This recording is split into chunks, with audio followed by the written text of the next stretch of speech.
Yo tout le monde, salut à tous, j'espère que vous allez bien, c'est Romain et on se retrouve aujourd'hui pour une toute nouvelle vidéo, tout nouveau décor les amis, 2 sièges, un pour moi et un pour Marc, supporter du PSG qui aime le foot et qui suit la chaîne YouTube. Marc a accepté de se joindre à moi aujourd'hui pour une vidéo un peu spéciale, toute nouvelle série les amis. Mes questions sont toutes prêtes et Marc va y répondre, il va nous donner son avis sur la saison que le PSG vient de jouer et sur le mercato qui se profile sur juillet et août. Très bon visionnage à tous. Comment ça va Marc? Bien, nickel, salut à tous, merci à Romain de m'avoir invité sur la chaîne, j'espère que la vidéo vous plaira. Allez Marc, on va commencer cette petite vidéo avec quelques petites questions, un petit interrogatoire pour tenter d'en savoir un peu plus sur toi. Déjà, est-ce que tu fais du foot? Oui, Depuis combien de temps? depuis environ mes 5-6 ans, Ok, sur le terrain, tu joues à quel poste? latéral gauche, Pas la peine de te poser la question, est-ce que tu supportes le PSG? Depuis quand? depuis environ 8 ans. Ok. Est-ce que t'es le genre de supporter à louper aucun match sur la saison ou des fois ça t'arrive vraiment d'en rater un par-ci par-là? J'essaie d'en regarder le maximum possible, malheureusement, des fois je suis obligé d'en louper un ou deux. Maintenant Marc, donne-nous ton joueur préféré. C'est Marco Verratti, Et à l'inverse, celui que tu détestes le plus. je pense que ça serait Luis Suarez. Ok. Bon, ton équipe favorite, pas besoin de te la demander, PSG. À l'inverse, ton club que tu détestes le plus. Donc, je dirais plutôt Marseille et le Barça. Ok. Maintenant, niveau souvenir. Donne-nous, voilà, tout simplement, ce qui t'a provoqué le plus d'émotions par rapport au foot, ton meilleur souvenir footballistique. Je dirais que ça serait la Coupe du Monde en 2018, et si je devais citer un match, ça serait France-Argentine. Ok, pour le spectacle qu'il avait proposé, on s'en souvient tous. Maintenant, niveau PSG, quel match de nos Parisiens t'a fait le plus rêver? Le 4-0 face au Barça, il y a 14 février 2017, il y a 2 ans. Ok. Et à l'inverse, le match qui t'a le plus déçu? C'est cette année contre Manchester United au retour. D'accord, donc tes deux remontadas, celle qui t'a fait le plus mal, c'est celle face à Manchester. Un renouveau, parce que par rapport aux années passées où on stagnait, il n'y avait aucune évolution par rapport au projet annoncé, c'était vraiment, avec les dernières déclarations, on espère vraiment Toi, t'espères ouais, du renouveau. une saison gâchée. Gâché. Par rapport aux 6 premiers mois qui étaient parfaits, avec une première place en Ligue 1, premier au groupe en Ligue des Champions avec un groupe très relevé, mais la deuxième partie de saison avec une défaite en 8e encore honteuse, et des défaites qui nous coûtent les 2 coupes nationales et des records en Ligue 1. Ouais, défaite incomprise, inadmissible. Sinon, au-delà de ça, est-ce qu'il y a des joueurs qui pour toi ont été au-dessus du lot cette saison et qui t'ont surpris? Oui, bien sûr Mbappé qui a totalement explosé avec ses 33 buts en Ligue 1. Ouais. Dagba qui a eu sa chance avec les blessures et qui nous a montré qu'il avait le niveau. Ouais. Et Bernat, la surprise du mercato, la meilleure recrue. C'est vrai, on parle de Kehrer, on parle de Choupo-Moting. C'est vrai que Bernat nous a bien surpris cette saison. Pour moi, c'est un mélange de tout. Entre les blessures où on a été obligé d'appeler des jeunes ou alors de changer les postes de certains joueurs comme Marquinhos en 6, Bernat au milieu de terrain, Daniel Alves aussi au milieu de terrain, Voire en attaque même. voire même en attaque. Il y a aussi le dossier Rabiot qui nous a amputé d'un milieu de terrain où c'est un secteur où on manque cruellement de joueurs. Et puis niveau mental, les 11 face à Manchester, ils ont encore lâché, incompréhensible. Ils devaient gagner, ils devaient nous faire passer le cap d'aller au moins en quart. Ça serait d'atteindre les demi-finales, ce qu'on n'a jamais réussi à faire encore. Ça serait Bernat, qui nous a tous surpris, qui a fait ses matchs durant toute l'année comparé aux autres recrues. Pour moi, ce serait Paredes. C'est 47 millions d'euros qui sont vraiment dépensés n'importe comment. Il était là pour aider à entretenir le milieu de terrain. Et malheureusement, il nous a fait plus perdre de points qu'il nous en a fait gagner sur cette moitié de saison. Pour moi, si on a une offre, 30 millions, 35 millions, il faudrait qu'il parte. Comme ça nous fera un budget pour un Milinkovic ou un Alan. C'est une très bonne nouvelle car c'est lui qui a apporté les grands joueurs au début du projet, comme Thiago Silva ou Zlatan encore. Verratti, de toute façon, Verratti. la liste est beaucoup trop longue. Voilà. Et j'espère qu'il fera pareil avec son retour. C'est un renouveau, une renaissance pareil pour lui. Lui qui était tant critiqué comme président fragile, voire même qui ne parlait pas. Ouais. Et avec ses dernières déclarations, on espère vraiment du renouveau, un impact réel dans le club. Et on est bien d'accord, ces déclarations, c'est les déclarations que tout le monde attendait. Oui, Oui, totalement. Ça plaît, je pense, à tous les supporters. Ces Totalement, déclarations elles totalement. font l'unanimité. Oui. je l'aurais gardé car il n'a pas été écouté durant cette année. Avec la mésentente avec Antero Henrique où il a toujours demandé un 6 comme Weigl, Egenstein ou encore Idrissa Gueye. On lui a retiré Rabiot aussi. On lui a retiré Rabiot alors que lui il aurait bien voulu jouer avec. Et puis aussi il a eu un taux de blessure énorme et il n'a pas pu faire une saison complète avec un effectif total et il a dû bricoler presque à chaque match en fin de saison. Pas une mauvaise ni une bonne pour moi, c'est un départ parce que de toute façon c'était un joueur gratuit, c'était juste un gros salaire et puis on peut juste espérer un meilleur gardien ou alors attendre quelques années pour avoir un meilleur gardien. Si on n'achète aucun gardien, pour moi ça serait Areola en 1 et si avec le fair play financier on arrive à le garder, Trapp en 2. Pour moi la priorité n'est pas d'acheter un gardien, ça serait vraiment d'acheter un milieu de terrain et un défenseur. Je serais plutôt. Pour moi je suis quand même déçu, j'aurais bien aimé le voir encore une ou deux saisons avec un peu plus de temps de jeu, surtout qu'il y aurait eu la place, qu'il aurait pu encore évoluer un peu et je trouve que c'est un départ précipité. Je le vendrais quand même. En Chine il peut partir pour 5 à 10 millions d'euros. Ça dépend, il faudrait qu'il affirme les dernières déclarations des médias ou qu'il le démente. Mais avec déjà ses suspensions en Ligue des Champions, en Ligue 1, et puis toutes ces affaires hors extra-sportifs, si on a une offre à 300 millions comme cite le PSG, pourquoi pas. Cavani, tu as 3 issues face à toi. Soit tu le vends, soit tu le prolonges, et sachant que son contrat se termine la saison prochaine, c'est-à-dire en 2020, est-ce que tu le laisses finir son contrat et sortir par la grande porte en tant que légende à la fin de la saison prochaine? Pour moi, je suis pas un grand fan de Cavani. Donc pour moi, le but serait quand même de le prolonger car c'est quand même une star dans le club, Une légende. légende.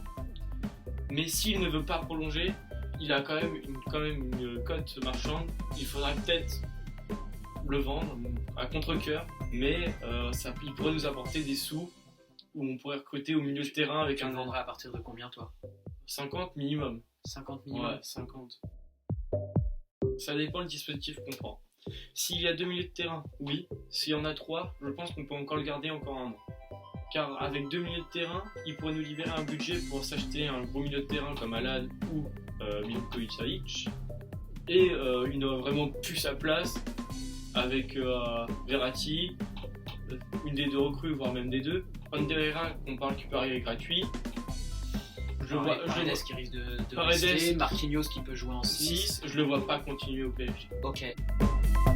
Pour moi, ça va encore dépendre du dispositif. Car si on prend un dispositif avec 2 attaquants et un Neymar en 10 si on le garde, donc Cavani et Mbappé en pointe, Di Maria n'aura plus sa place et encore à 31 ans, une valeur marchande pas Qui mauvaise. reste correct. Tu le vendrais combien du coup comme Draxler? Au moins 50. Pour moi, malheureusement, il va le prolonger, mais il faudrait le faire partir car à droite, Toi tu penses qu'il va prolonger? on aurait Meunier, oui, je pense qu'il va prolonger. Meunier qui pourrait être titulaire avec Kehrer qui peut aller qui peut aller partout en défense et un Dagba qui, j'espère, prendra du temps de jeu cette saison et pour le garder par la suite. Maintenant on va faire une sorte de petit jeu. Est-ce que tu regardes Téléfoot? Est-ce que tu connais le oui-non? Oui. Ok. Et ben je vais te donner 5 noms. 5 noms de joueurs qui sont pistés par le PSG cette année, avec leur prix bien entendu. Donc tu me dis pas oui à tous parce que du coup ça ferait 70, 75, ça ferait 400 millions d'euros sur le mercato. Tu me réponds oui si tu l'achètes, tu me réponds non si tu l'achètes pas. Si t'étais à la place de la direction parisienne. Ok? C'est cher, mais c'est une valeur sûre, il court partout, il est vraiment... il a un impact important, donc oui, mais ça sera qu'un milieu de terrain. Si Naples en demande trop, plus de 70 millions, Alan, ça ne sera pas possible, et se revirer sur un joueur qui a 23-24 ans, comme Milinkovic Savic, sera une potentielle bonne recrue. Ok. Maintenant, c'est le dossier, on entend parler depuis maintenant une semaine et demie, De Ligt pour 80 millions. Est-ce que déjà tu y crois? Est-ce que tu penses que De Ligt va signer au PSG? Ou est-ce que tu penses qu'on va encore assister à une Frenkie de Jong entre guillemets?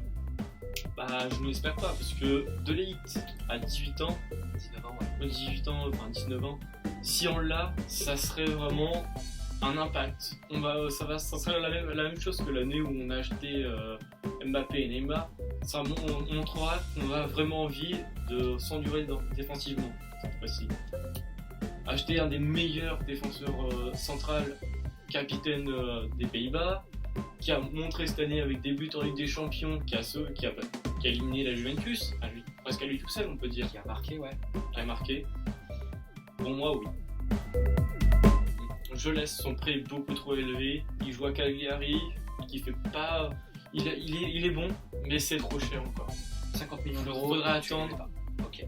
Ouais, ils sont intouchables. C'est 50 millions, ouais. S'il trappe pas, pourquoi pas, mais en tant que numéro 2.